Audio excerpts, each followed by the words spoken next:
Welcome to AG smart classes. यह वीडियो संविधान की मूल संरचना या basic structure of Indian constitution, ये हमारी इंडियन पॉलिटी भारतीय राज्य व्यवस्था सीरीज का 11वां वीडियो है। इसके पहले 10 वीडियो आ चुके हैं, उन्हें आप अवश्य देखें जिससे आप इस वीडियो के साथ बेहतर ढंग से कनेक्ट कर सकें। अब इस सीरीज के माध्यम से आपको भारतीय शासन, उसके इतिहास, संविधान के कुछ इंपॉर्टेंट तथ्य आदि को समझने में बेहद आसानी होगी। हम काफ़ी सरल भाषा में समझा सकें ऐसा प्रयत्न कर रहे हैं। अगर आप किसी भी परीक्षा की तैयारी कर रहे हैं तो इस वीडियो को अवश्य देखें, और यदि आप किसी परीक्षा की तैयारी नहीं भी करते हैं तो मेरा मानना है कि आपको भारतीय राज्य व्यवस्था की इस सीरीज को तो जरूर ही देखना चाहिए, जिससे आप अपने देश की सरकार, उसकी शासन व्यवस्था को अच्छे से समझ पाएं और एक बेहतर नागरिक और सजग नागरिक बनने की दिशा में आगे बढ़ सकें। तो चलिए वीडियो की शुरुआत करते हैं। तो इस वीडियो का नाम ही है संविधान की मूल संरचना। अब संविधान की मूल संरचना है क्या? मैंने पिछले 10 वीडियो जो भी बनाए हैं उनमें काफ़ी बार इसका जिक्र आया है, संविधान की मूल संरचना। अब ये है क्या? इसका एक बेसिक फंडा है जो संविधान की प्रस्तावना में लिखा गया है। प्रस्तावना क्या करती है? संविधान बनाने वालों का भाव क्या था वो हमें बताती है। अब ये मूल भावना समझने के लिए आपको थोड़ा सा पीछे जाना पड़ेगा इतिहास में, जब संविधान बना था 1950। अब इस समय तो भारत नया नया आज़ाद हुआ था। जैसा मैंने पिछले वीडियो में भी बताया था कि अंग्रेज सब कुछ तो लूट के चले गए थे, बचे थे यहाँ पे बड़े लाट साहब। उनके पास काफ़ी बड़ी बड़ी ज़मीनें थीं, जमींदार लोग थे और बाकी जनता काफ़ी गरीब थी। अब नेहरू जी हमारे प्रधानमंत्री थे, उनका थोड़ा सा समाजवाद के प्रति ज़्यादा झुकाव था, तो वो चाहते थे पूरे देश में समाजवादी व्यवस्था स्टार्ट हो। अब समाजवाद ऐसे तो आ नहीं सकता था कि देश में बाकी सारी जनता गरीब है, कुछ लोग अमीर हैं, संपत्ति जो है उसका, संसाधनों का बंटवारा सही तरीके से ना हुआ हो। और संविधान बनाते समय मौलिक अधिकार जो भाग 3 में है उसके तहत सभी को मौलिक अधिकार दे दिए गए थे, और मौलिक अधिकार में भी संपत्ति का मौलिक अधिकार मिल गया था। और अनुच्छेद 13 क्या कहता है? आर्टिकल 13 कहता है कि मौलिक अधिकारों को चेंज करने वाली या मौलिक अधिकारों पर प्रभाव डालने वाली जो भी विधियां होंगी, कानून होंगे, वो ऑटोमेटिकली खत्म हो जाएंगे, शून्य हो जाएंगे। तो अब संसद को और जो नेहरू जी की सरकार थी उसको जरूरत महसूस हुई कि अब संविधान में संशोधन करने का वक्त आ गया है। तब संविधान के लागू होने के 1 वर्ष पश्चात ही 1951 में ही। लेकिन इसमें एक और पेंच फंसा कि भारत का जो संविधान है उसमें आर्टिकल 32 मिला है, ये भी एक मौलिक अधिकार है। और भारत के संविधान में भारत की जो सुप्रीम कोर्ट है उसे संविधान का रक्षक कहा जाता है एक तरह से। तो सुप्रीम कोर्ट देखता है कि जो संसद कानून बना रही है वो कानून सही हैं भी अथवा नहीं, तो वो न्यायिक समीक्षा करता है। अब न्यायिक समीक्षा, इसके बारे में भी हम पढ़ेंगे, विस्तार से पढ़ेंगे। लेकिन अभी के लिए इतना समझिए कि हमारा संविधान जो मोस्टली ब्रिटेन के संविधान से प्रेरित है, शासन व्यवस्था भी है हम पर ब्रिटेन ने, यूके ने शासन किया, तो हम काफ़ी हद तक हमने उनसे ही अपनी चीज़ें ली हैं। लेकिन हमारा संविधान यूएसए, अमेरिका के भी संविधान से प्रेरित है। अब ब्रिटेन की जो संसद है वो बहुत ज़्यादा पावरफुल है और वहाँ का जो सुप्रीम कोर्ट है वो उतना ज़्यादा पावरफुल नहीं है। उसी जगह पर जो यूएसए की संसद है उससे कहीं अधिक पावरफुल है वहाँ का सुप्रीम कोर्ट। यूएसए की ने कोई भी कानून पास किया लेकिन सुप्रीम कोर्ट को नहीं पसंद, तो सुप्रीम कोर्ट उसे वापस कर देगा, ख़त्म कर देगा। लेकिन ब्रिटेन के केस में एकदम अलग है, वहाँ की संसद काफ़ी पावरफुल है। भारत का केस इन दोनों का ही मिला जुला रूप है, इन दोनों के बीच का रास्ता। अब जैसा एग्जाम्पल है कि पिछले सालों में SC/ST एक्ट जो था, सुप्रीम कोर्ट ने क्या किया, उस एक्ट को ख़त्म कर दिया। बाद में राजनीतिक दबाव के चलते हुए फिर से संसद ने उसे पारित करवा दिया। तो भारत में दोनों ही, कभी सुप्रीम कोर्ट बहुत ज़्यादा पावरफुल हो जाता है तो कभी संसद पावरफुल हो जाती है। अब हमने बेसिक बता दिया, अब हम चलते हैं, आगे बढ़ते हैं टॉपिक की तरफ। तो संविधान का जो अनुच्छेद 368 है संशोधन वाला, जिसके बारे में मैंने जस्ट पिछले वीडियो में बताया है, तो इसके अंतर्गत संसद मौलिक अधिकारों में संशोधन कर सकती है अथवा नहीं कर सकती। ये विषय संविधान के लागू होने के 1 वर्ष पश्चात ही, जैसा मैंने बताया, 1951 से ही स्टार्ट हो गया था। इसमें आप देख रहे हैं लगातार इनकी फ़ोटो कुछ ज़्यादा ही है। ये हैं केशवानंद भारती। इन्हीं के केस में हमारे सुप्रीम कोर्ट ने संविधान की मूल संरचना का कॉन्सेप्ट दिया था। इसलिए इसका या केशवानंद भारती जी का काफ़ी इंपॉर्टेंट रोल है इस संविधान की मूल संरचना के कॉन्सेप्ट को लेकर आने में। तो 1973 में उच्चतम न्यायालय ने यह सिद्धांत दिया था, केशवानंद भारती मामला। ये 24 अप्रैल 1973 को इसका फैसला हुआ था। यह भारत का अभी तक का सबसे बड़ी कॉन्स्टिट्यूशनल बेंच बैठी थी, जिसमें 13 जजेस शामिल थे। और इस फैसले में सुप्रीम कोर्ट ने कहा कि संसद की संविधान संशोधन करने की शक्ति सीमित है, असीमित शक्ति नहीं है। अब हम नेक्स्ट चलते हैं, देखते हैं मूल संरचना का प्रादुर्भाव या मूल संरचना का कॉन्सेप्ट आया कैसे। तो जैसे मैंने अभी बताया कि संविधान के लागू होने के एक वर्ष बाद ही 1951 से ही ये शुरू हो गया था। तो 1950 में सबसे पहला मामला आया सुप्रीम कोर्ट के सामने, शंकरी प्रसाद मामला 1951 का। अब मैंने वीडियो की शुरुआत में ही बताया था कि नेहरू जी समाजवादी देश चाहते थे, तो उन्होंने धीरे धीरे जो संपत्ति का अधिकार है, आर्टिकल 31 जो पहले था, अब उसे कानूनी अधिकार बना दिया गया है, लीगल राइट। तो इस अधिकार में, संपत्ति के अधिकार में कटौती करना शुरू कर दिया। इसी के आधार पर पहला संशोधन पारित किया गया था।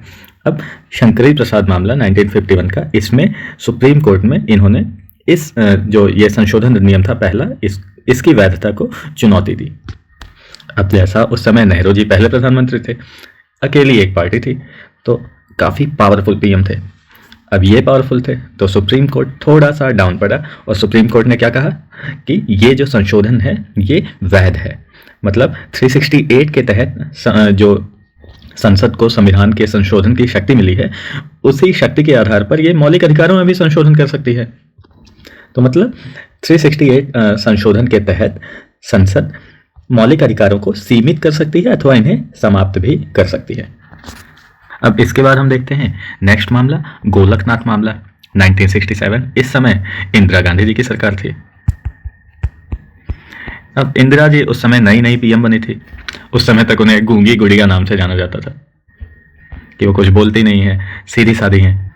अब इंदिरा गांधी जी से पहले भी जब जवाहरलाल नेहरू जी को लगा कि ये इतना आसान तो नहीं है कि बार बार सुप्रीम कोर्ट में दखल होगा, हम संपत्ति के अधिकार में कटौती करेंगे और सुप्रीम कोर्ट में बार बार केस जाएगा, टाइम खींचेगा। उन्होंने क्या किया कि संविधान में ही एक 9वां शेड्यूल ऐड किया।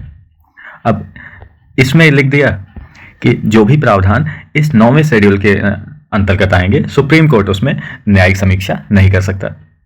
अब इसके अंतर्गत समय समय पर संशोधन होते रहे। राज्यों ने भी इसी शेड्यूल के अंतर्गत अपने यहाँ संपत्ति के अधिकारों में कटौती करना शुरू कर दिया।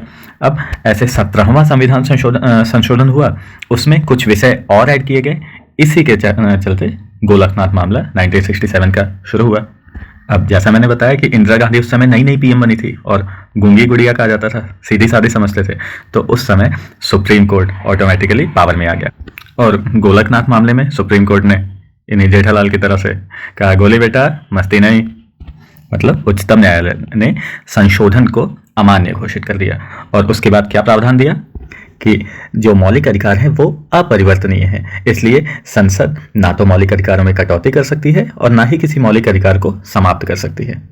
और फिर कहा कि ये जो संविधान संशोधन है वह भी अनुच्छेद 13 के अंतर्गत एक कानून ही है, इसलिए ये भी मौलिक अधिकार के उल्लंघन में अक्षम है। मतलब ये मौलिक अधिकार का उल्लंघन नहीं कर सकता। अब इंदिरा जी भी चुप बैठने वाली नहीं थी। जैसे गोली बेटा बाद में बड़ा हुआ, वैसे 10 साल बाद इंदिरा गांधी ने भी ये जो मामला था इसकी प्रतिक्रिया दी। और बाद में जैसे ये कह रहा है जेठा अंकल मस्ती नहीं, तो वैसे संसद ने 24वां संशोधन पास कराया। और इस अधिनियम द्वारा क्या हुआ कि अनुच्छेद 13 और अनुच्छेद 368, जो 13 कहता है कि मौलिक अधिकारों को असंगत करने वाली विधियां शून्य होंगी, और 368 के तहत संविधान संशोधन होता है, तो उन दोनों में ही संशोधन कर दिया और घोषित किया कि अनुच्छेद 368 के अंतर्गत संसद को मौलिक अधिकारों को सीमित करने अथवा किसी मौलिक अधिकार को वापस ले लेने की भी शक्ति प्राप्त है। और ऐसा अधिनियम अनुच्छेद 13 के आशयों के अंतर्गत एक कानून नहीं माना जाएगा। तो इंदिरा जी ने भी इनसे कहा, सुप्रीम कोर्ट बेटा मस्ती नहीं।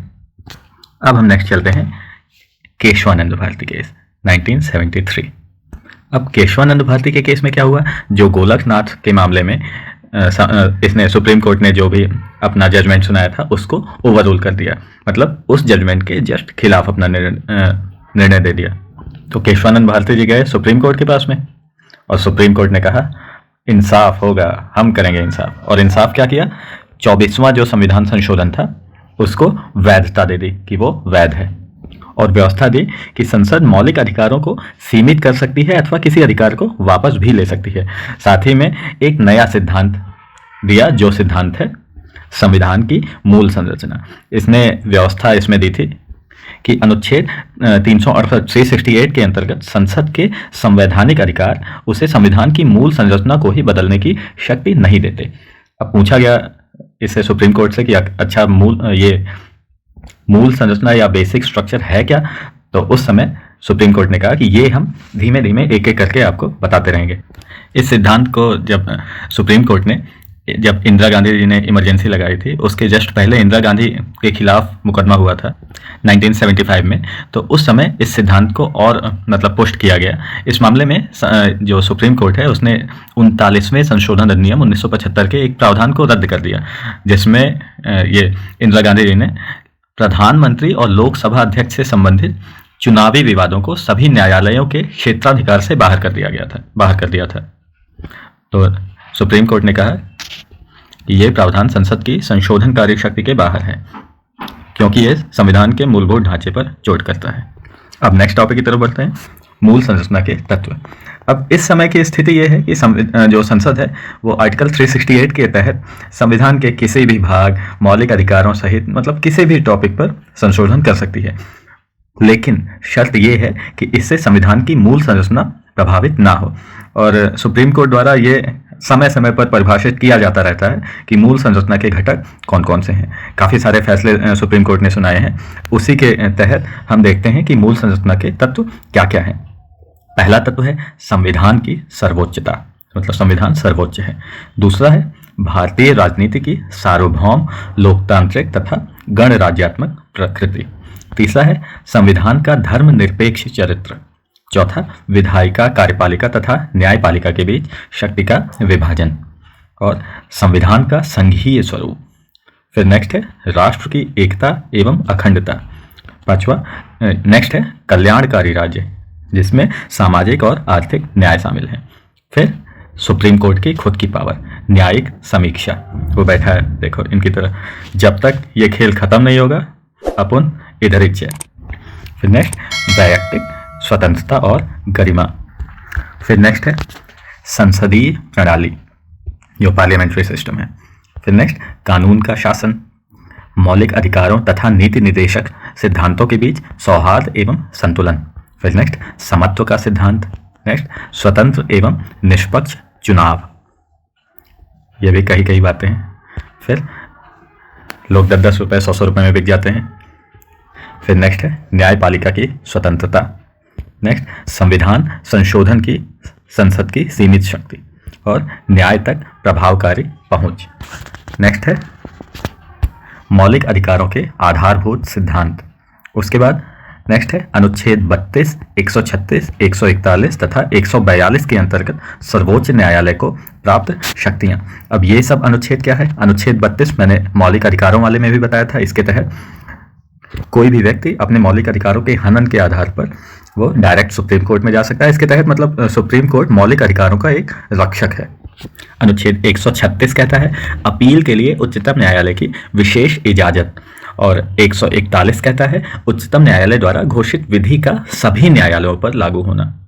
मतलब वही जलवा है हमारा यहाँ, जो सुप्रीम कोर्ट ने कह दिया वो सभी के सभी न्यायालयों पर लागू होगा। और आर्टिकल 142 142 कहता है उच्चतम न्यायालय के डिक्रियों, आदेशों का प्रवर्तन और प्रकटीकरण आदि के बारे में आदेश। नेक्स्ट है अनुच्छेद 226 तथा 227 के अंतर्गत उच्च न्यायालयों की शक्ति। अब 226 क्या है? वही सेम जो आर्टिकल 32 के तहत सुप्रीम कोर्ट को प्राप्त है। तो आर्टिकल 226 के तहत रिट निकालने की उच्च न्यायालय की शक्ति है, और 227 है सभी न्यायालयों के अधीक्षण की उच्च न्यायालय की शक्ति। मतलब उच्च न्यायालय भी अपने अधीन सभी न्यायालयों का अधीक्षक होगा, जलवा होगा उसका भी। So that's all for now. इस वीडियो में इतना ही। आशा करता हूँ आपको वीडियो अच्छा लगा होगा। अगर आप पहली बार इस वीडियो को देख रहे हैं तो इस सीरीज के पिछले वीडियो भी अवश्य देखें। प्लेलिस्ट की लिंक नीचे डिस्क्रिप्शन बॉक्स में आपको मिल जाएगी। इस सीरीज का नेक्स्ट पार्ट शीघ्र ही अपलोड किया जाएगा। अगर कंटेंट अच्छा लगा हो तो चैनल को सब्सक्राइब करें, वीडियो को लाइक करें और शेयर करें। धन्यवाद।